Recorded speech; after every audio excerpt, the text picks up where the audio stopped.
नमस्कार, मैं डॉक्टर नामिका चौधरी आज आपके समक्ष समष्टि आर्थिक नीतियों के अंतर्गत इकाई 3 व्यापार एवं निवेश नीति पर अपने विचार व्यक्त कर रही हूँ और ये अध्ययन आपके समक्ष प्रस्तुत है।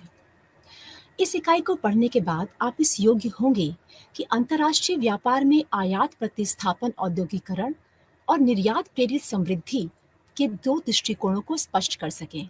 साथ ही विनिमयताओं और खाते के घाटे संबंधी 2 संकल्पनाओं पर चर्चा कर सकें। प्रत्यक्ष विदेशी निवेश और संस्थागत विदेशी निवेश के बीच अंतर व्यक्त कर सकें। साथ ही विभिन्न समय अवधियों में भारत द्वारा अपनाई गई प्रत्यक्ष विदेशी निवेश नीति की रूपरेखा को प्रस्तुत कर सकें और अपने अपने व्यापार हितों को बढ़ावा देने के लिए विभिन्न देशों द्वारा व्यवहृत क्षेत्रवाद में रुझानों के संदर्भ में द्विपक्षवाद और बहुपक्षवाद के महत्व को सउदाहरण समझा सकें। विदेश व्यापार नीति और निवेश दोनों ही विकास प्रक्रिया में निर्णायक सिद्ध होते हैं।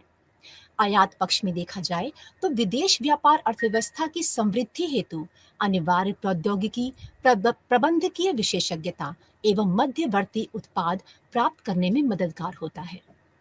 इस प्रकार के आयात निरंतर बनाए रखने के लिए निर्यातों को विस्तार देने की आवश्यकता होती है ताकि अर्थव्यवस्था को उच्च समृद्धि पक्ष एवं वैविध्य हेतु आवश्यक आयातों के वित्तीयन में मदद मिल सके। अन्यथा व्यापार असंतुलन आयातों की आपूर्ति में व्यवधान ला देगा, जिससे समस्त अर्थव्यवस्था के लिए प्रतिकूल अप्रत्यक्ष प्रभाव उत्पन्न हो सकते हैं।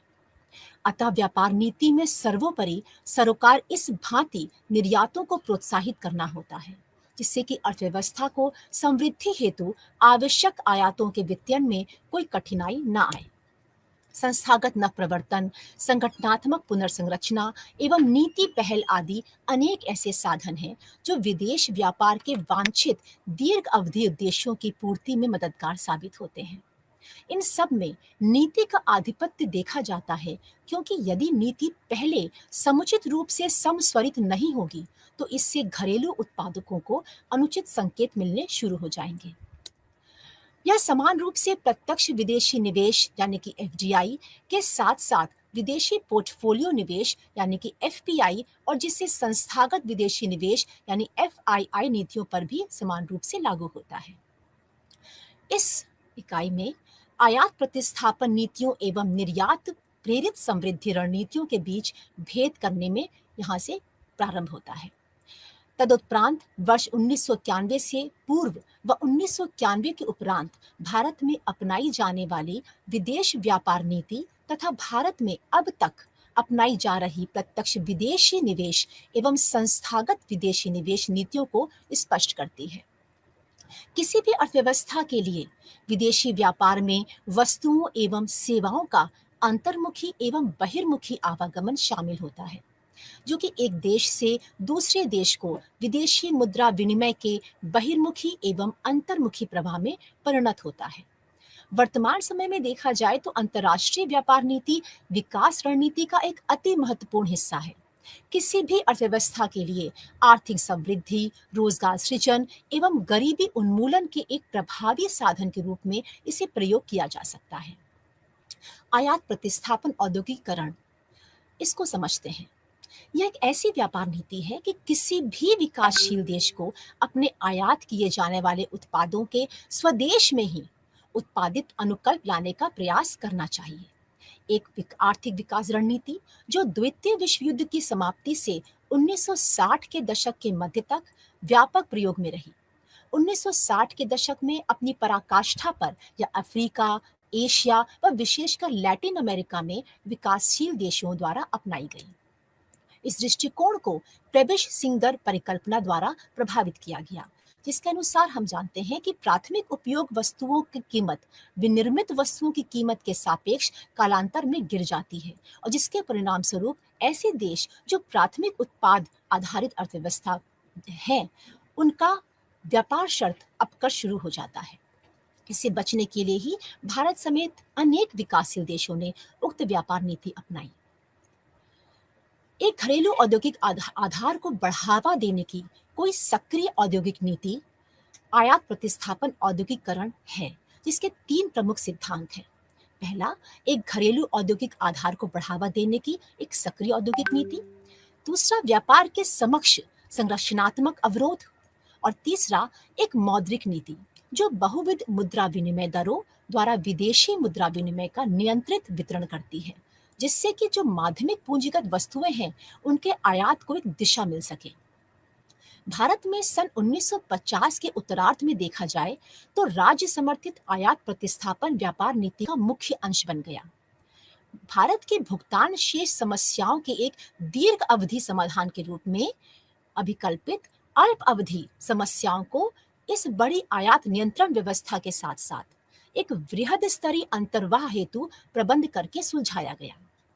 उच्च शुल्क अवरोधों, बहुविध मुद्रा विनिमय दरों, आयात अनुज्ञा व्यवस्थाओं एवं आर्थिक सहायताओं के माध्यम से घरेलू उद्योगों को प्रोत्साहन देने को संरक्षण दिया जाना और उसके बाद व्यापार एवं विकास के प्रति इसको अहितकर नहीं माना गया। आयात प्रतिस्थापन दीर्घावधि प्रणाली वर्ष 1981 तक चलती रही।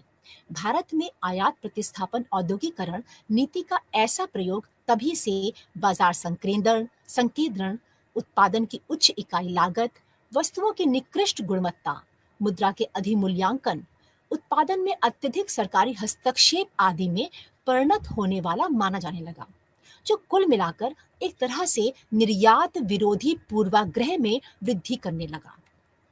इस प्रकार यह नीति सन 1950 के उत्तरार्ध से वर्ष 1981 तक की दीर्घ अवधि समृद्धि के साथ ना तो औद्योगिकरण और ना ही समृद्धि हुई, जो कि औसतन 3.5% प्रतिवर्ष ही रही।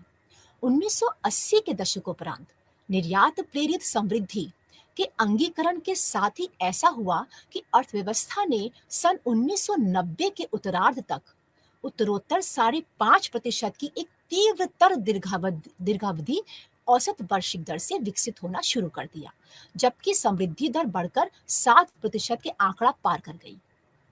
निर्यात प्रेरित समृद्धि एक ऐसी आर्थिक विकास रणनीति बन के सामने आई जो विदेशी बाजारों के लिए उत्पादन में किसी देश के वास्तविक तुलनात्मक लाभ के दोहन पर जोर देती है। दूसरे शब्दों में कहा जाए तो निर्यात प्रेरित समृद्धि एक व्यापार एवं आर्थिक नीति है जो आयात प्रतिस्थापन औद्योगिकरण नीति के बिल्कुल विपरीत वस्तुओं के निर्यात को प्रोत्साहन करके किसी देश के औद्योगिकरण प्रक्रिया को तेज करने में अभिलक्षित होती है और इससे देश को तुलनात्मक लाभ भी प्राप्त होता है। यह पूर्व की नीति से बिल्कुल भिन्न है क्योंकि यह बहिर्मुखी है, जबकि पूर्व की नीति अंतर्मुखी रही। निर्यात प्रेरित समृद्धि रणनीति के आधुनिक स्वरूप सन 1960 के दशक में उस समय सामने आए जब अनेक पूर्व एशियाई देशों ने आयात प्रतिस्थापन औद्योगिकरण नीति से मुख मोड़ लिया और विनिर्मित वस्तुओं के निर्यात को बढ़ावा देना शुरू कर दिया। इन एशियाई निर्यात अर्थव्यवस्थाओं, जिन्हें लिटिल ड्रैगन्स यानी 4 चीते यानी 4 टाइगर्स की संज्ञा दी जाने लगी, इसकी सफलता ने निर्यात निराशावाद की अवधारणा पर संदेह प्रकट किया। यथा यह धारणा कि निम्न एवं मध्यम आय वाली विकासशील अर्थव्यवस्थाएं विकसित देशों के बाजारों में विनिर्मित वस्तुओं के साथ मुकाबला नहीं कर सकती। इसके साथ ही 1980 के मध्य से उत्तरार्ध तक निर्यात प्रेरित समृद्धि की रणनीति ने आयात प्रतिस्थापन औद्योगिकरण रूढ़िवादिता को पूरी तरह निरस्त कर दिया। पूर्व एशियाई निर्यात अर्थव्यवस्थाओं के प्रदर्शन प्रभाव के अतिरिक्त एक नीति अवधारणा के रूप में निर्यात प्रेरित समृद्धि रणनीति की सफलता के पीछे अन्य कारक भी हैं। इनमें से कुछ प्रमुख सामने आपके प्रस्तुत हैं। अर्थव्यवस्था के हस्तक्षेपवादी राज्य निर्देशित प्रबंधन में विश्वास न रखना, लैटिन अमेरिका की बिगड़ती आर्थिक दशाओं को सुधारने में परंपरागत आयात प्रतिस्थापन औद्योगिकरण नीतियों की विफलता और 20वीं सदी के अंतिम दशकों की संचार एवं परिवहन क्रांति। विशेष रूप से जो ये क्रांति रही परिवहन और संचार में, इसमें प्रौद्योगिकी परिवर्तनों ने फर्मों को विदेश में उत्पादन इकाइयां स्थापित करने में सक्षम कर दिया। साथ ही विभिन्न देशों में विस्तीर्ण होती उत्पादन प्रक्रियाओं में भागीदारी हेतु विकासशील देशों को अवसर प्राप्त होने लगे। इन सभी परिवर्तनों ने समृद्धि के इंजन स्वरूप तुलनात्मक लाभ एवं निर्यात प्रेरित समृद्धि अपनाने संबंधी अवधारणा को समर्थन प्रदान किया। भारत ने अपनी निर्यात प्रेरित रणनीति 1990 के दशक आरंभ में उस समय प्रारंभ की जब उसकी अर्थव्यवस्था विश्व अर्थव्यवस्था के साथ एकीकृत होनी शुरू हो गई। विश्व निर्यात में भारत का व्यापार निर्यातांश वर्ष 1990 में 0.5% से बढ़कर वर्ष 2013 में 1.7% हो गया। यद्यपि कुछ कई अन्य प्रतिस्पर्धी अर्थव्यवस्थाओं द्वारा हासिल इस उछाल की तुलना में यह एक बहुत तुच्छ वृद्धि थी, लेकिन आने वाले वर्षों में भारत की व्यापार नीति अनेक बुनियादी परिवर्तनों से गुजरी ताकि विभिन्न परिमाणात्मक प्रतिबंध हटाकर, शुल्क घटाकर, युक्ति संगत बनाकर, व्यापार एवं भुगतान प्रणाली में उदारीकरण, विभिन्न निर्यात प्रोत्साहन उपाय अपनाकर, बाजार आधारित विनिमय दरों की ओर कदम बढ़ाकर पहले के निर्यात विरोधी पूर्वाग्रह को दूर किया जा सके। ये उपाय दर्शाते हैं कि देश में यह रणनीति को गंभीरता से अपनाया गया, जिससे कि विश्व बाजार में भारतीय उत्पादों की स्पर्धा क्षमता सुधर सके। विनिमयताएं और खाता। विनिमयताएं का अर्थ है घरेलू मुद्रा को अन्य अंतर्राष्ट्रीय रूप से मान्य मुद्राओं में परिवर्तित करने और इसके विपरीत भी करने का अधिकार। इसके दो आयाम हैं, चालू खाता विनिमयता और पूंजी खाता विनिमयता। चालू खाता विनिमयता का अर्थ है वर्तमान अंतर्राष्ट्रीय लेन देन के लिए भुगतानों एवं हस्तांतरणों के विषय में स्वतंत्रता, जबकि पूंजी खाता विनिमयता का अर्थ है स्थानीय वित्तीय परिसंपत्तियों को सरकार से स्वीकृति की आवश्यकता बिना ही बाजार निर्धारित विनिमय दर पर विदेशी वित्तीय परिसंपत्तियों में बदल लेने की स्वतंत्रता। पूंजी खाता विनिमयता का अर्थ बिना किसी प्रतिबंध के विभिन्न देशों में मुक्त एवं अनियंत्रित पूंजी नकदी की पूर्ण परिवर्तनशीलता। भुगतान शेष की बढ़ती शक्ति के साथ ही भारत वर्ष 1994 में रुपए को चालू खाते पर पूर्णता विनिमय बनाने में सफल रहा। अन्य देशों के साथ भारतीय अर्थव्यवस्था के बढ़े एकीकरण के साथ ही विभिन्न देशों में वित्त बाजारों के एकीकरण हेतु पूंजी खाता विनिमयता लागू किए जाने की आवश्यकता है। इसके कुछ विशेष लाभ भी हैं। पहला कि पूंजी की लागत घट जाती है, दूसरा कर स्तर घट जाता है, तीसरा निवासी जन को विदेश में वित्तीय परिसंपत्तियां अर्जित करने का अधिकार मिल जाता है और चौथा विदेश में निवेश करने को स्वतंत्र होकर भारतीय साझा कोष के साथ समुद्र पार बाजारों में निवेश संयुक्त उद्यम लगाने में सक्षम बनाता है। इन लाभों और भारत में उक्त विनिमयता लागू करने की अनुशंसा करती अनेक औपचारिक रिपोर्टों के बावजूद भी भारत ने अभी पूर्ण विनिमयता प्रारंभ नहीं की है, क्योंकि पूर्ण एवं बिना शर्त विनिमयता से जुड़े कुछ जोखिम सामने आते हैं। ये जोखिम मोटे तौर पे दो मोर्चों पर देखे जाते हैं। एक तो अर्थव्यवस्था के समक्ष मुद्रा अवमूल्यन, अधीनीकरण, अल्पावधि समष्टि अर्थशास्त्रीय बाधाएं जैसे बड़ी रोजगारी उत्पन्न कर सकता है और अत्यांतिक रूप से संप्रभुता सरोकारों पर खतरा मंडरा सकता है। भारतीय अर्थव्यवस्था के वास्तविक आकार को देखते हुए उपयुक्त में परिवर्ती निश्चय ही अत्यधिक है, परंतु अल्पावधि प्रकृति के प्रथम जोखिम को भी कालांतर में उक्त विनिमयता छूट के यथावत अंशांकन की आवश्यकता होती है। खातों का घाटा। जैसा कि आप जानते हैं कि भुगतान शेष उन सभी अंतर्राष्ट्रीय वित्तीय एवं व्यापार सौदों का एक व्यवस्थित लेखा जोखा होता है जो किसी गृह राष्ट्र और शेष जगत के बीच किसी ज्ञात समयावधि में होते हैं।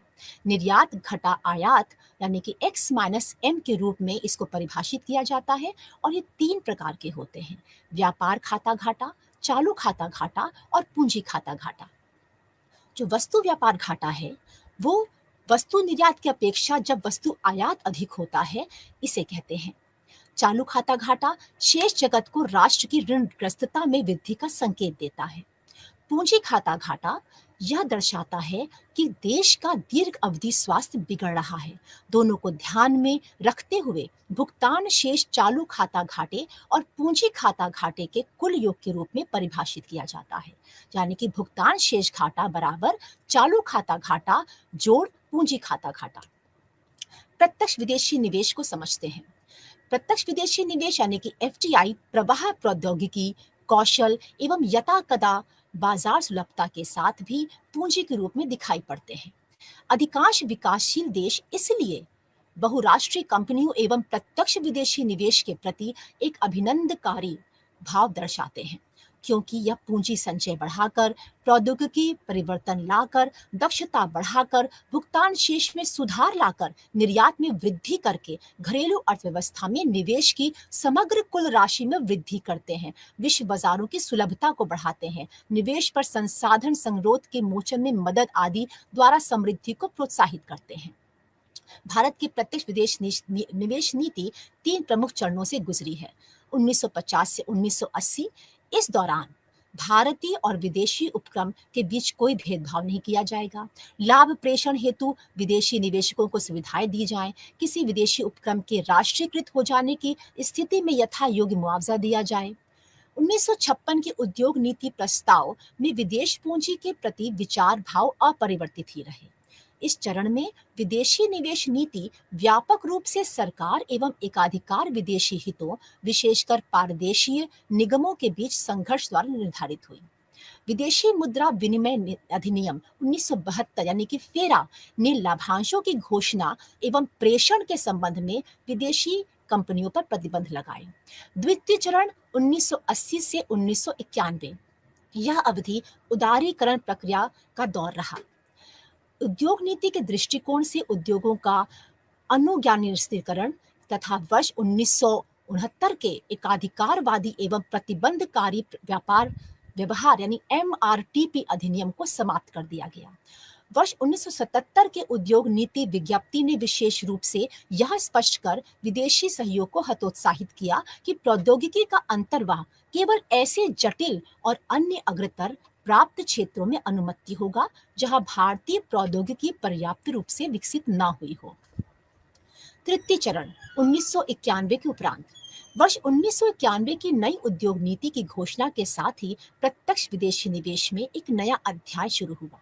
स्वतंत्रता प्राप्ति के समय से ही 4 से भी अधिक दशकों तक एक प्रतिबंधक प्रत्यक्ष विदेशी निवेश नीति का अनुपालन किया गया था। प्रत्यक्ष विदेशी निवेश बाद में इसको व्यापक रूप से उदारीकृत बनाया गया। इसके लिए नए क्षेत्र जैसे बैंकिंग, खनन, बीमा, दूरसंचार खोलने और नियंत्रणों एवं विनियमों को विखंडित करने के अतिरिक्त सरकार ने बड़ी छूट व रियायतें दी। प्रत्यक्ष विदेशी निवेश को सहारा देने के लिए वर्ष 1991 से कुछ घोषणा की गई, जैसे अनेक उद्योगों को नियंत्रण मुक्त करके प्रत्यक्ष विदेशी निवेश के लिए खोल दिया गया। विदेशी इक्विटी के विनिर्दिष्ट स्तरों तक स्वतः अनुमोदन हेतु पात्र उद्योगों की सूची बनाकर अनुमति प्राप्त करने के लिए प्रक्रियाएं सरल कर दी गई। प्रत्यक्ष विदेशी निवेश के अलावा विदेश से पोर्टफोलियो इक्विटी निवेश को भी प्रोत्साहन दिया गया। इसके अंतर्गत विदेशी संस्थागत निवेशकों को शेयर बाजार में सूचीबद्ध भारतीय कंपनियों के शेयर खरीदने की अनुमति दे दी गई। इस प्रकार संस्थागत विदेशी निवेशों को भारतीय पूंजी बाजार में काम करने की अनुमति दे दी गई। जबकि उपर्युक्त कार्रवाइयां वर्ष 1991 से 95 की अवधि की हैं, 1995 के उपरांत और अधिक उदारीकृत कार्यवाही कर दी गई, जैसे कि प्रत्यक्ष विदेशी निवेश के अनुमोदन हेतु दोहरा मार्ग खोलना, उच्च अग्रता प्राप्त उद्योगों में प्रौद्योगिकी समझौता हेतु स्वतः अनुमति, निम्न प्रौद्योगिकी क्षेत्रों में प्रत्यक्ष विदेशी निवेश पर प्रतिबंध हटाना और प्रौद्योगिकी आयातों का उदारीकरण, उच्च अग्रता प्राप्त क्षेत्रों में 100% तक निवेश हेतु अनिवासी भारतीयों एवं समुद्र पारी निगम निकायों को अनुमति, विद्यमान कंपनियों के लिए विदेशी इक्विटी भागीदारी की सीमाओं में 51% तक वृद्धि, विद्युत उत्पादन, संचारण एवं वितरण तथा सड़क एवं राजमार्ग आदि से संबंधित सभी परियोजनाओं के लिए 100% तक विदेशी इक्विटी भागीदारी, तेल शोधन में प्रत्यक्ष विदेशी निवेश हेतु उच्चतम सीमा को बढ़ाना, दूरसंचार क्षेत्र, चाय क्षेत्र, विमानपत्तन आदि में 100% तक प्रत्यक्ष विदेशी निवेश।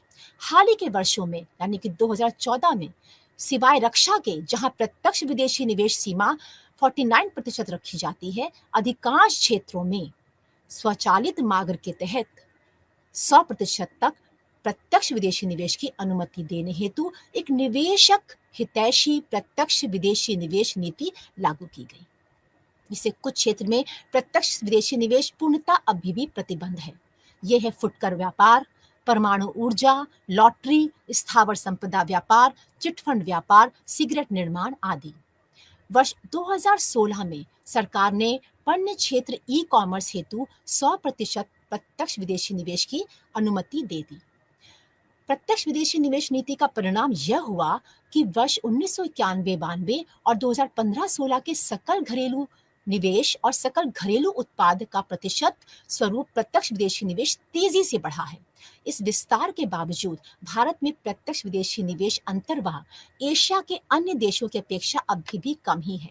विडंबना ही है कि निवेश हितैषी उदारवादी प्रत्यक्ष विदेशी निवेश व्यवस्था के बावजूद भारत प्रत्यक्ष विदेशी निवेश प्रतिबंधात्मकता सूचकांक के आधार पर चौथे स्थान पर ही है। संस्थागत विदेशी निवेश नीति वर्ष 1991-93 के पश्चात विदेशी निवेश संस्थागत विदेशी निवेश का प्रवेश वित्त व्यवस्था पर नरसिंहन कमेटी की अनुशंसा का ही अनुवर्तन है। वर्ष 1992 से पूर्व केवल अनिवासी भारतीयों एवं समुद्र पारी निगम निकायों को ही भारत में पोर्टफोलियो निवेश प्रारंभ करने की अनुमति थी। वर्ष 1992 के उपरांत संस्थागत विदेशी निवेश द्वारा भारतीय शेयर बाजार सीधी भागीदारी के लिए खोल दिए गए। 1998 में भारतीय कंपनियों को आवश्यक अनुमति प्राप्त करने के बाद वैश्विक अमेरिकी निक्षेपागार प्रवृत्तियां यानी कि जीडीआर या एडीआर धारकों को बोनस अंश जारी करने की अनुमति दे दी गई। संस्थागत विदेशी निवेशकों को असूचीबद्ध कंपनियों की प्रतिभूतियों, सरकारी हुंडियों एवं सरकारी प्रतिभूतियों में पूंजी लगाने की अनुमति भी दे दी गई। विनिमय बॉन्ड पत्रों में संस्थागत विदेशी निवेशकों की पूंजी लगने हेतु मानदंडों को भी उदार बनाया गया। संक्षेप में कहा जा सकता है कि भारत में संस्थागत विदेशी निवेश नीति का क्रम विकास इन रूप में हुआ। पहला, संस्थागत विदेशी निवेशों हेतु निवेश सीमाओं में रियायत की गई, पात्रता शर्तों में छूट दी गई, संस्थागत विदेशी निवेशों हेतु सुलभ निवेश प्रपत्रों का उदारीकरण किया गया। समझते हैं कि क्षेत्रवाद क्या है। क्षेत्रवाद शब्द का प्रयोग गैट और डब्ल्यूटीओ में अधिमान्य व्यापार संधियों के संदर्भ में किया जाता है। व्यापार नीति पदबंधों का शब्दकोश क्षेत्रवाद का वर्णन एक ऐसी प्रक्रिया के रूप में करता है जिसके द्वारा क्षेत्रीय व्यापार समझौते एक क्षेत्रीय आधार पर व्यापार को उदार बनाने हेतु सरकार की कार्रवाइयों के रूप में काम करते हैं। क्षेत्रीय व्यापार समझौते अनेक रूप ले सकते हैं, जैसे मुक्त व्यापार क्षेत्र, सीमा शुल्क संघ, साझा बाजार और आर्थिक संघ। मुक्त व्यापार क्षेत्र सदस्य देशों के बीच व्यापार प्रतिबंध कम करने या समाप्त कर देने हेतु सहमत होते हैं, जबकि सदस्यों को अपने व्यापार प्रतिबंध गैर सदस्यों पर थोप देने की भी अनुमति दे देते हैं। सीमा शुल्क संघ सदस्यों के बीच मुक्त व्यापार प्रोत्साहित करते हैं, परंतु गैर सदस्य देशों से आयात पर कोई साझा बाह्य प्रशुल्क लगा देते हैं। साझा बाजार सीमा शुल्क संघों की तरह ही होते हैं, परंतु उत्पादन के साथ साथ व्यापार उपादानों को भी मुक्त आदान प्रदान करते हैं। यह एकीकरण का एक गहनतर रूप है, क्योंकि इसमें सदस्य देशों के बीच घरेलू नीतियों के सामंजस्य की एक बृहत्तर कोटि अपेक्षित होती है। अंततः आर्थिक संघ राष्ट्रीय आर्थिक नीतियों के सामंजस्य को बढ़ावा देकर बाजार के विकास को और आगे ले जाते हैं, जैसे प्रतिस्पर्धा नीति, वित्तीय अधिनियम, उत्पाद मानक आदि। प्रमुख विद्यमान क्षेत्रीय व्यापार समझौते कुछ इस प्रकार से हैं, जैसे नाफ्टा यानी उत्तर अमेरिका मुक्त व्यापार समझौता, यूरोपीय आर्थिक समुदाय यानी ईईसी, यूरोपीय मुक्त व्यापार संघ यानी EFTA, Argentina Republic, Brazil, Paraguay एवं यूरुग्वे के बीच सीमा शुल्क संघ, दक्षिण एवं एशियाई राष्ट्रीय संघ यानी एशियान, एशियाई मुक्त व्यापार क्षेत्र यानी एफ्टा और प्रशांत पार साझेदारी यानी टीपीपी समझौता आदि। अतीत में भारत ने क्षेत्रीय व्यापार समझौते के प्रति एक सजग दृष्टिकोण अपनाया था। 2000 के प्रथम दशकांत से ही विश्व व्यापार संगठन के नियम एवं विनियमन व्यवस्था के तहत बहुपक्षीय समझौता वार्ताओं की धीमी प्रकृति ज्ञात होने पर यह मानते हुए कि आरटीए, पीटीए और एफटीए विश्व व्यापार में प्रमुखता से दृष्टिगत होंगे, भारत ने एफटीए या आरटीए एवं व्यापक आर्थिक सहयोग समझौतों की ओर रुख करना शुरू कर दिया है। निर्यात निष्पादन एवं व्यापार पर आरटीए का विशुद्ध प्रभाव अल्प से ही मध्यम अवधि में सकारात्मक हो सकता है। द्विपक्षवाद एवं बहुपक्षवाद। द्विपक्षवाद या द्विपक्षीय व्यापार समझौते दो देशों के बीच व्यापार विषयक दो तरफा समझौते होते हैं ताकि वे दूसरों को न दिए गए विशिष्ट विशेषाधिकार प्राप्त कर सकें। या ऐसे देशों के साथ 1930 के दशक में व्यापक हो गया था जो स्वयं को महामंदी के दौरान अंतर्राष्ट्रीय व्यापार में गिरावट से बचाने के लिए छटपटा रहे थे। जबकि भारत सदा नियम आधारित बहुपक्षीय व्यापार व्यवस्था के पक्ष में रहा है, हाल के वर्षों में यह द्विपक्षीय समझौतों में भी सक्रिय हो गया है। अन्य देशों के साथ भारत के कुछ महत्वपूर्ण द्विपक्षीय समझौते हैं, जैसे थाईलैंड के साथ, न्यूजीलैंड के साथ, कनाडा के साथ, ऑस्ट्रेलिया के साथ। बहुपक्षवाद अथवा बहुपक्षीय व्यापार समझौते विश्व व्यापार एवं विकास गहन बनाने के लिए किए जाने वाले समझौते हैं। इनका मार्गदर्शन विश्व व्यापार संगठन के नियमों एवं नियमन द्वारा किया जाता है। विश्व सम्मेलनों में इस संगठन के अंतर्गत शासकीय निर्णयों ने कृषि, कपास एवं अल्पतम विकसित देशों से संबद्ध मुद्दों पर ध्यान केंद्रित किया है। इनमें आते हैं खाद्य सुरक्षा उद्देश्यों से सार्वजनिक अंशधारण, विकासशील देशों के लिए विशेष सुरक्षा तंत्र, विकसित देशों से में फार्म निर्यात हेतु निर्यात सहाय समाप्त करने का वचन तथा कपास से जुड़े मामले।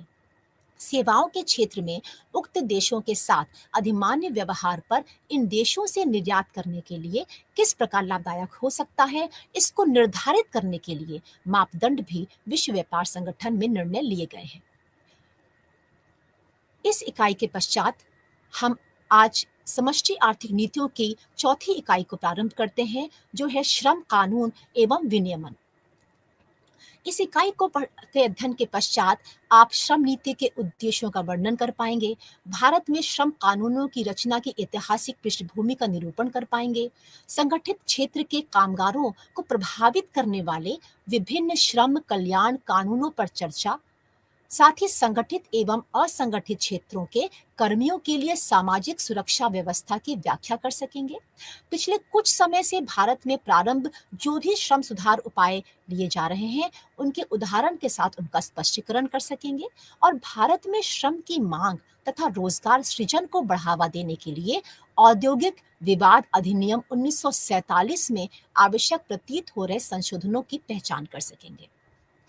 श्रम नीति के दार्शनिक पक्ष और सारभूत प्रावधानों का उद्भव तो भारत के संविधान में निहित राजकीय नीति के निर्देशक सिद्धांतों से ही होता है। स्वतंत्रता के प्रारंभिक दशकों में तो श्रम नीति मुख्य रूप से श्रम शक्ति के संगठित वर्गों पर ही केंद्रित रही है। वर्ष 2005 से असंगठित श्रमिकों के हितों की ओर ध्यान दिया जाने लगा। एक संगठित क्षेत्र की इकाई उसे माना जाता है जिसमें श्रमिकों के हितों के संरक्षण पर कम से कम एक कानून अवश्य लागू हो। भारत सरकार का श्रम मंत्रालय अपने रोजगार बाजार सूचना सर्वेक्षणों में अर्थव्यवस्था के संगठित क्षेत्र की प्रत्येक रिक्तियों के अनिवार्य विज्ञापन विषयक प्रावधानों के प्रशासन में यह ध्यान रखता है कि सार्वजनिक क्षेत्र के सभी उपक्रम तथा निजी क्षेत्र के 25 से अधिक कर्मियों वाले उपक्रम अनिवार्य रूप से और 10 से 24 कर्मियों वाले निजी उपक्रम ऐच्छिक रूप से इन व्यवस्थाओं का अनुपालन करें।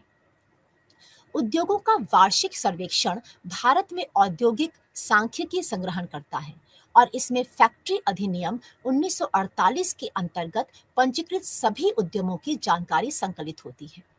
इस वार्षिक सर्वेक्षण में विद्युत प्रयोग करने वाले 10 या अधिक कर्मियों वाले तथा विद्युत का प्रयोग नहीं करने वाले 20 या अधिक कर्मियों वाले उद्यमों की जानकारी संकलित होती है।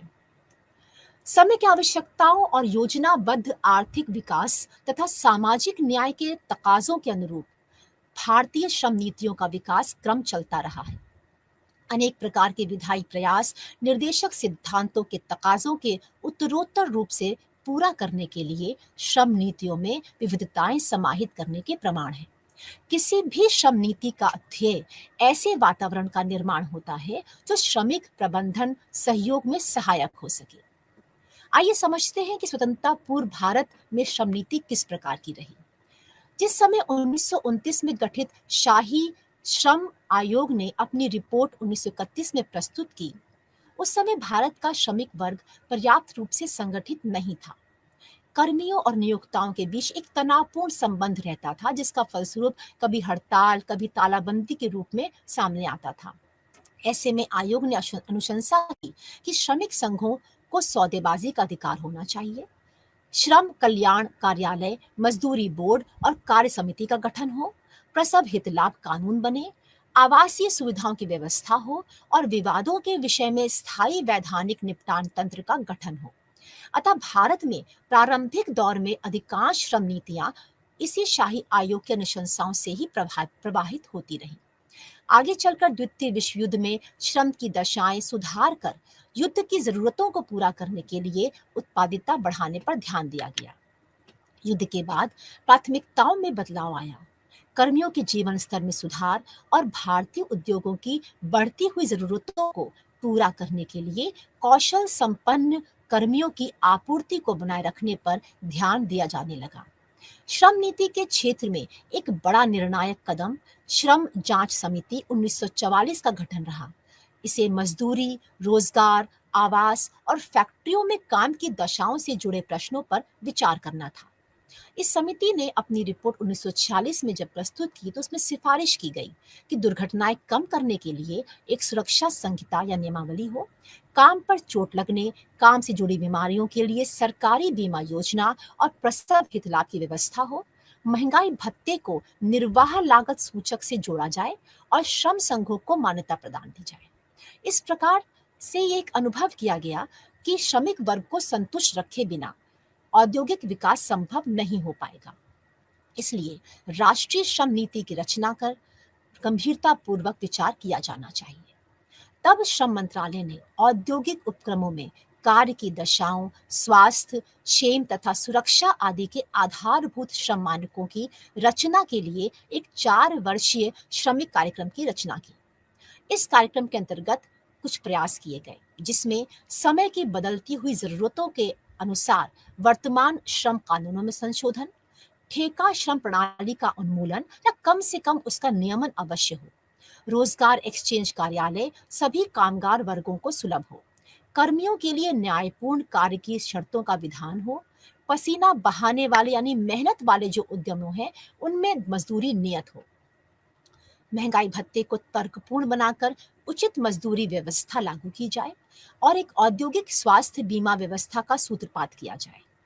औद्योगिक नीति विज्ञप्ति 1945 ने आग्रह किया था कि नई औद्योगिक नीति औद्योगिक कर्मियों के लिए उचित मजदूरी, अच्छे कार्य की दशाएं और रोजगार अवधि की उचित सुरक्षा की व्यवस्था करेगी।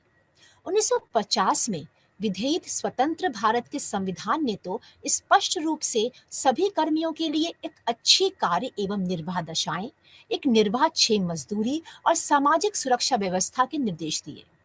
संगठित क्षेत्र के लिए श्रम कानून बने। श्रम कल्याण और नियमन संबंधी कानूनों को इन 4 वर्गों में बांटा जा सकता है, जो कि है कार्य दशा विषयक, श्रम संबंध विषयक, मजदूरी और मौद्रिक हित लाभ और सामाजिक सुरक्षा। आइए समझते हैं कार्य की दशाएं। यहाँ हम 6 अधिनियमों के उद्देश्यों एवं प्रावधानों के विषय में संक्षेप में समीक्षा करेंगे। विधेयन क्रम के अनुसार ही हम इन्हें यहाँ प्रस्तुत भी करेंगे। 1948, 1951, 1952, 1970, 1979 और 1985 ये कानून श्रम के विभिन्न वर्गों के लिए ही लागू किए जा रहे हैं। फैक्ट्री अधिनियम 1948, इस अधिनियम में ऐसी निर्माणशाला को एक फैक्ट्री के रूप में परिभाषित किया गया है जहां उत्पादन हेतु बिजली प्रयोग करने पर कम से कम 10 श्रमिक या बिना बिजली के उत्पादन करने पर कम से कम 20 श्रमिक कार्य कर रहे हों। कानून ने उक्त परिभाषा के आधार पर कार्य कर रही फैक्ट्रियों का पंजीकरण अनिवार्य बनाया और इनमें विशेष प्रावधान दिए गए, जैसे कि कर्मियों के स्वास्थ्य विषयक सावधानियां, कर्मियों के कल्याण और सुरक्षा, महिला कर्मियों के काम की दशाएं और वयस्कों और बच्चों के कार्य के घंटे। अधिकतम काम के घंटे 48 प्रति सप्ताह नियत किए गए, जिनमें इनमें से भी प्रतिदिन 9 घंटे से अधिक काम नहीं कराया जा सकता। 14 वर्ष से कम आयु के बच्चों को काम पर रखने की भी मनाही है। श्रमिकों के लिए सवैतनिक अवकाश, खतरनाक कार्यों में सुरक्षा के इंतजाम, अधिक समय काम करने पर ओवरटाइम भत्ता, कारखाना इंस्पेक्टरों द्वारा समय समय पर निरीक्षण और विभिन्न राजकीय अधिकारियों की भूमिका का की स्पष्ट व्यवस्था भी इस विधेयक में समाहित है। यह कानून फैक्ट्री की स्थापना से पूर्व अपने उपक्रम को राज्य सरकार के पास पंजीकृत करवाकर लाइसेंस की प्राप्ति को अनिवार्य बनाता है। सुरक्षा के संदर्भ में कानून ने प्रत्येक कर्मी के लिए उपलब्ध स्थान, मशीनों की स्थापना तथा उनके गिर्द सुरक्षा जालियां आदि लगाने के विषय में प्रावधान किए हैं। भोपाल गैस कांड के बाद किए गए इन परिवर्तनों में उस कांड में मृत 8,000 और उससे कहीं अधिक संख्या में कर्मियों के स्थायी रूप से अपंग हो जाने की भीषण त्रासदी एक बहुत बड़ी भूमिका रही है। इसने सरकार को उस समय तक चल रहे कानूनी प्रावधानों की पर्याप्तता पर गंभीर चिंतन करने पर मजबूर कर दिया। परिणाम स्वरूप 1987 के इस संशोधन ने अधिनियम में एक नया अध्याय जोड़ दिया। इसने अधिनियम की व्यवस्थाओं के उल्लंघन के लिए उत्तरदायी व्यक्तियों के लिए दंड बहुत बढ़ा दिया। कारावास की अवधि को भी बढ़ाकर 2 वर्ष कर दिया गया।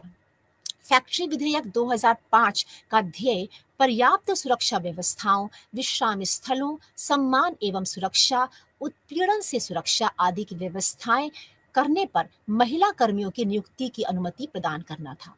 इस अधिनियम की आलोचना का मुख्य आधार असंगठित क्षेत्र का इससे बाहर रह जाना और बहुत ही छोटी इकाइयों पर इसका लागू न होना रहा। बागान श्रमिक अधिनियम 1981। यह अधिनियम बागानों में काम कर रहे श्रमिकों की काम की दशाओं का नियमन करता है। यह कॉफी, रबड़ और सिनकोना के बागानों पर लागू है। ऐसे सभी बागानों का अधिनियम द्वारा नियत पंजीकार के पास पंजीकरण कराना अनिवार्य है। इस अधिनियम के प्रावधान मुख्यतः स्वास्थ्य और क्षेम कल्याण से जुड़े हैं, जिसमें कर्मियों एवं उनके परिजनों के लिए पेयजल, चिकित्सा सुविधाएं, शिशुओं की देखभाल, मनोरंजन सुविधाएं, आवासीय सुविधाएं और शिक्षा व्यवस्था है। खदान अधिनियम 1952। खदान अधिनियम ने खानों में काम करने वालों के लिए स्वास्थ्य, सुरक्षा और क्षेम कल्याण संबंधी प्रावधान किए हैं। खनन को किसी खनिज पदार्थ की प्राप्ति हेतु निष्कासन के रूप में परिभाषित किया गया है। खदानों में काम करने वालों के स्वास्थ्य एवं कल्याण हेतु कई प्रावधान इस कानून में किए गए हैं, जिनमें शामिल है पेयजल और चिकित्सीय उपकरणों आदि की आपूर्ति, खान में काम करने के लिए 18 वर्ष से कम आयु के व्यक्तियों की नियुक्ति की मनाही भी है। ठेका मजदूरी नियमन एवं निवारण 1970। यह अधिनियम ठेका मजदूरी के नियमन और कतिपय दशाओं में इस व्यवस्था के समापन के प्रावधान करता है। इस कानून में ठेके पर मजदूर रखने वालों के लिए सरकार द्वारा नियुक्त अधिकारी के पास पंजीकरण कराना अनिवार्य बना दिया। मुख्य नियोक्ताओं के लिए काम कर रहे ठेकेदारों को अधिकारियों से लाइसेंस प्राप्त करना अनिवार्य बना दिया। इस प्रकार ठेकेदारों को इस कानून की व्यवस्थाओं का पालन करते हुए श्रमिकों को काम पर रखने का विवश किया गया। अंतर्राज्यीय प्रवासी कामगार अधिनियम 1979। भारतीय उद्योगों में बड़ी संख्या में दूसरे राज्य से आए प्रवासी श्रमिक कार्य करते हैं। यह कानून ऐसे प्रवासियों की शोषण से रक्षा के उद्देश्य से पारित किया गया। इस कानून में काम की न्यूनतम शर्तों का निरूपण करते हुए प्रत्येक प्रवासी को एक पासबुक जारी करने की व्यवस्था की गई। उस पासबुक में कुछ ये विवरण होने आवश्यक रहे, जैसे रोजगार, प्रतिस्थापन भत्ते का भुगतान, यात्रा अवधि में मजदूरी का भुगतान, आवासीय एवं चिकित्सा सुविधाएं, सुरक्षात्मक परिधान और समान काम के लिए समान वेतन। बाल श्रम अधिनियम 1985। एक अनुमान के अनुसार विश्व भर में बाल श्रमिकों की विशालतम संख्या पाई जाती है। इस अधिनियम ने फैक्ट्रियों और खतरनाक उद्योगों में 14 वर्ष से कम आयु के बच्चों की नियुक्ति पर रोक लगा दी। इन खतरनाक उद्योगों में शामिल है कांच एवं कांच के सामान बनाना, पटाखे और माचिस बनाना, गलीचे बुनना। जिन कार्यों में बाल श्रमिकों को रखा जा सकता है, वहां भी उनके काम के घंटों को अलग से नियमन किया गया है। श्रम संबंध विषयक 3 प्रमुख अधिनियम हैं। श्रम संघ अधिनियम 1926, औद्योगिक रोजगार अधिनियम 1946, और औद्योगिक विवाद अधिनियम 1947। इन 3 अधिनियमों की मुख्य विशेषताएं। श्रमिक संघ अधिनियम 1926। श्रमिक संघ अधिनियम ने श्रमिक संघों के पंजीकरण की व्यवस्था कर कामगार वर्ग की एकता के रूप में एक प्रतिकारी शक्ति की रचना की है। इस अधिनियम के अनुसार उद्योग में काम कर रहे सभी कर्मी, यहाँ तक कि प्रबंधक स्तर के कर्मचारी भी इस संघ के सदस्य बन सकते हैं। यह कानून पंजीकृत श्रमिक संघ और उसके सदस्यों को कुछ नागरिक एवं आपराधिक कानूनों के प्रावधानों से मुक्त भी रखता है। इस मुक्ति का तर्क यही रहा है कि यदि संघ के सदस्यों को शोषण की अनुभूति हो तो वे अपना श्रम प्रदान नहीं करने का अधिकार प्रयोग करने में कोई बाधा ना आए और वे इस अधिकार का सांझी सौदेबाजी में प्रयोग कर सकें। औद्योगिक विवाद अधिनियम 1947। इस अधिनियम ने विवाद निपटान के एक वैधानिक तंत्र की व्यवस्था की है। इसके 3 सोपान हैं: बीच बचाव या सुलह, सफाई, न्यायिक निर्णय और मध्यस्थता या पंच फैसला। ये सभी चरण उस समय अपनाए जा सकते हैं जब विवाद पर वार्तालाप विफल हो जाए। इन 3 सोपानों पर क्रमशः ही कार्य करने की जरूरत है, अर्थात बीच बचाव विफल करने पर न्यायिक निर्णय का सहारा लिया जा सकता है और इसके लिए 3 निर्णायक संस्थान बनाए गए हैं: श्रम न्यायालय, औद्योगिक न्यायाधिकरण और राष्ट्रीय न्यायाधिकरण। इस अधिनियम के अनुसार सरकार औद्योगिक विवाद में हस्तक्षेप कर सकती है, नियोक्ता को तालाबंदी तथा श्रमिक संघ को हड़ताल से पूर्व श्रम आयुक्त को सूचना देनी होती है। यदि किसी फैक्ट्री में 100 या अधिक कर्मी हो तो एक व्यक्ति को भी काम से निकालने से पूर्व राज्य श्रम आयुक्त से अनुमति लेना आवश्यक है।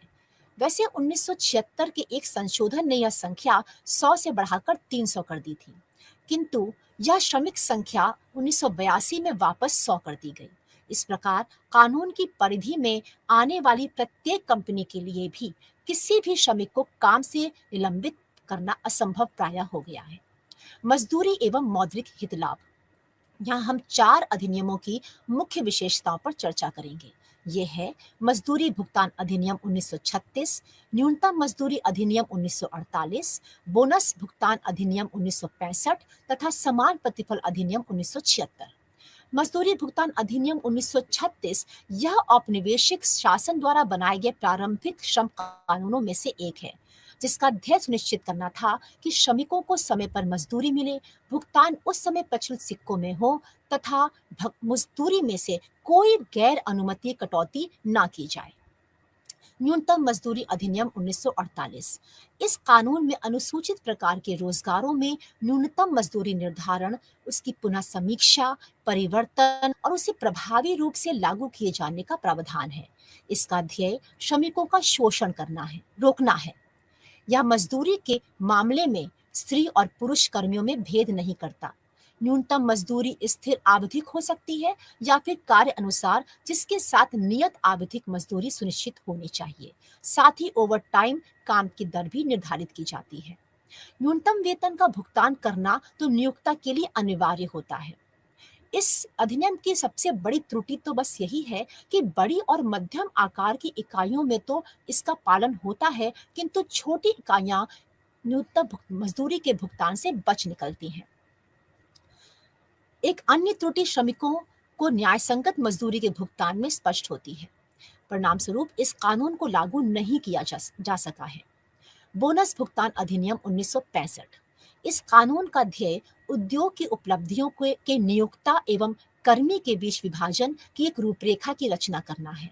यह फैक्ट्री अधिनियम 1948 के दायरे में आने वाली सभी इकाइयों पर लागू होता है और ऐसे सभी निकाय भी जहां किसी खाता वर्ष में एक दिन भी 20 से अधिक व्यक्ति कार्य कर रहे थे, इसकी परिधि में आते हैं। समान प्रतिफल अधिनियम 1976। यह अधिनियम सभी निजी एवं सार्वजनिक निकायों पर लागू होता है। यह कानून सभी नियोक्ताओं के लिए समान या एक जैसे कार्य के लिए सभी स्त्री पुरुषों को समान प्रतिफल देना उनका कर्तव्य बना देता है। सामाजिक सुरक्षा अधिनियम में समाज अपने सदस्यों को आर्थिक एवं सामाजिक तनाव को झेलने के लिए सामाजिक सुरक्षा कवच प्रदान करते हैं। श्रमिकों एवं उनके परिजनों को सुरक्षा एवं सहायता प्रदान करने का प्राथमिक दायित्व उठाने की उपयुक्त व्यवस्था करने का जिम्मा सरकार स्वयं उठाती है। संगठित क्षेत्र में भारत में सामाजिक सुरक्षा व्यवस्था श्रम कानूनों में निहित मानी गई है और इस संदर्भ में विधेयित मुख्य कानून कुछ इस प्रकार से हैं। कर्मचारी क्षतिपूर्ति अधिनियम 1923, कर्मचारी राज्य बीमा अधिनियम 1948, कर्मचारी भविष्य निधि अधिनियम 1952, प्रसूति हित लाभ अधिनियम 1961 और अनुग्रह राशि भुगतान अधिनियम 1972।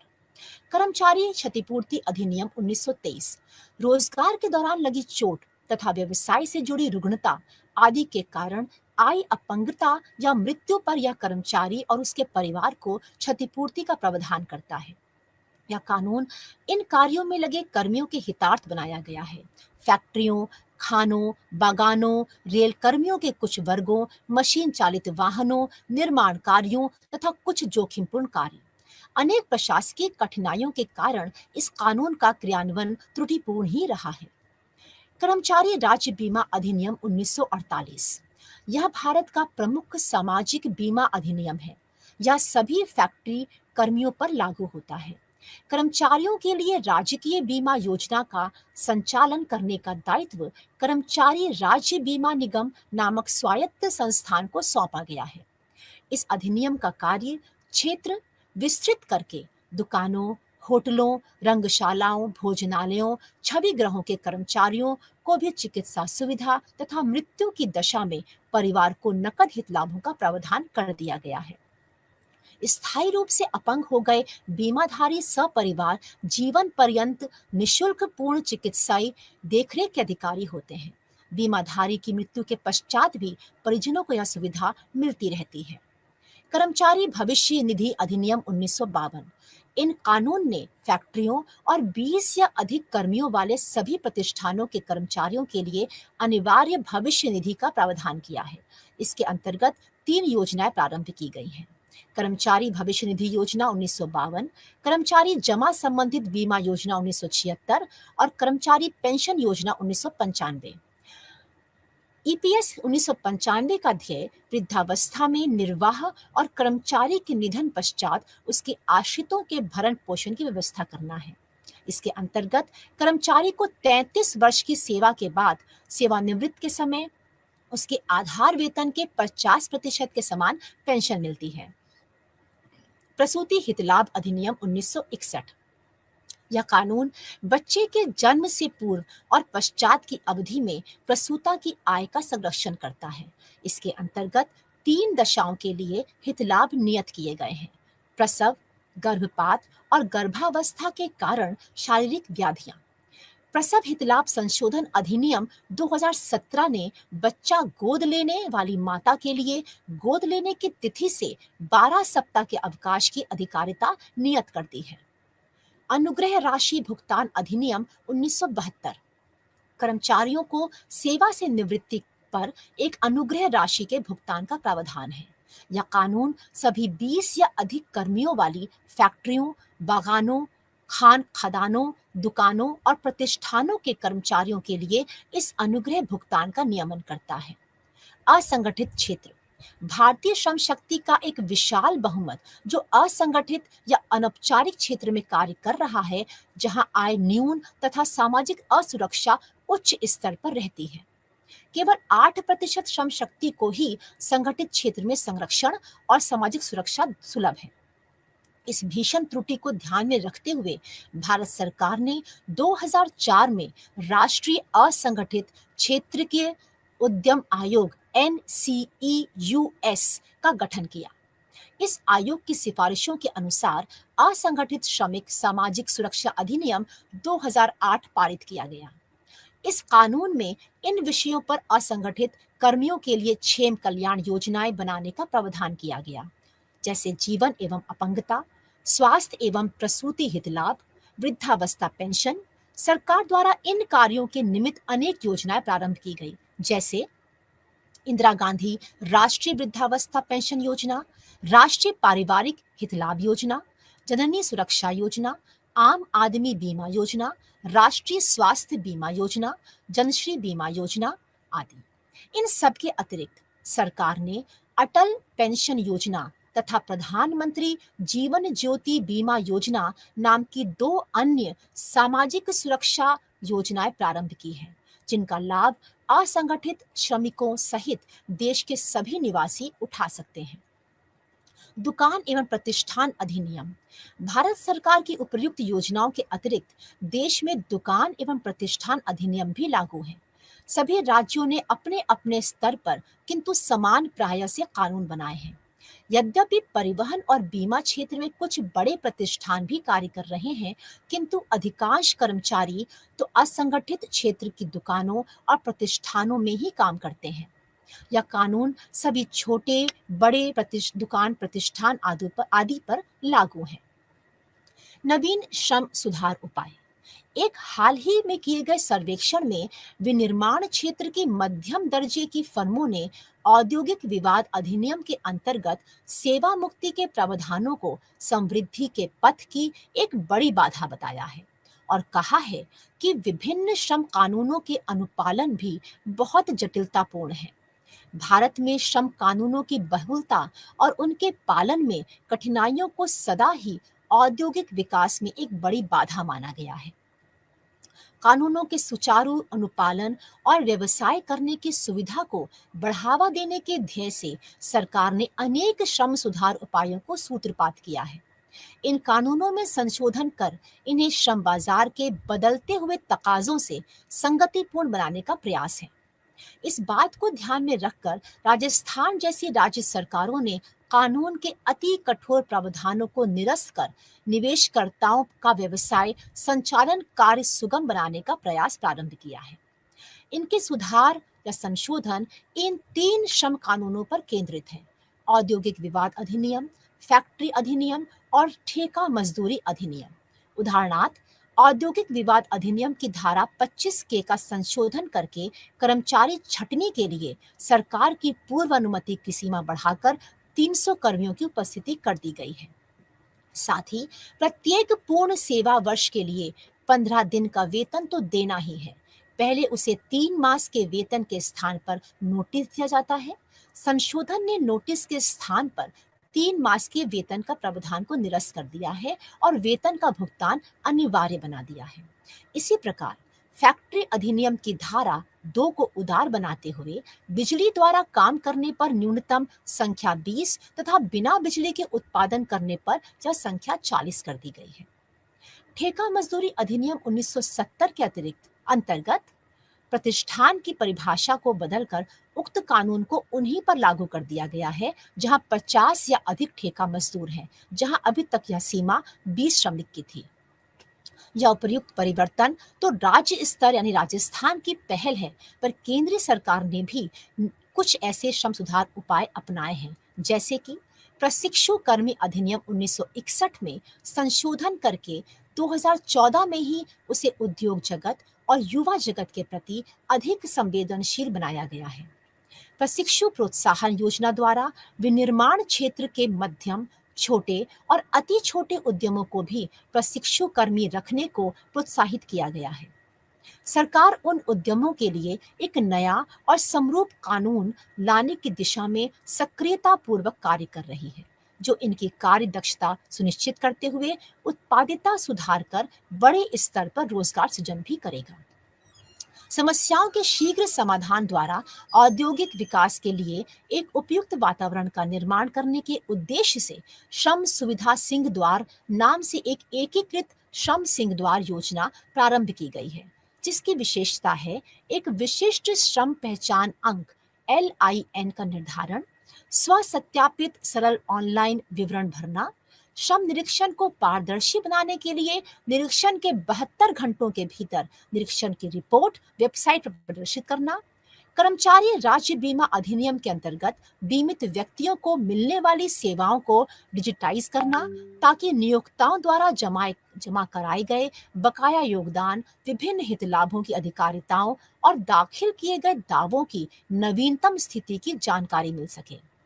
इन सभी सेवाओं को एक स्थान पर लाने से इन्हें प्रदान करने की लागत में कमी आती है।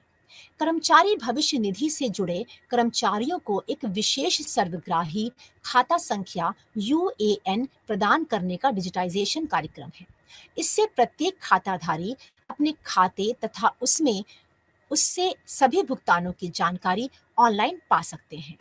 राष्ट्रीय व्यावसायिक प्रशिक्षण परिषद प्रबंधन सूचना प्रणाली NCVT-MIS सिंह द्वार का विकास कर औद्योगिक प्रशिक्षण संस्थानों, प्रशिक्षु योजना तथा सभी NCTV पाठ्यक्रमों के मूल्यांकन प्रमाणन की व्यवस्थाओं को सुचारू स्वरूप प्रदान करने का कार्य किया गया है।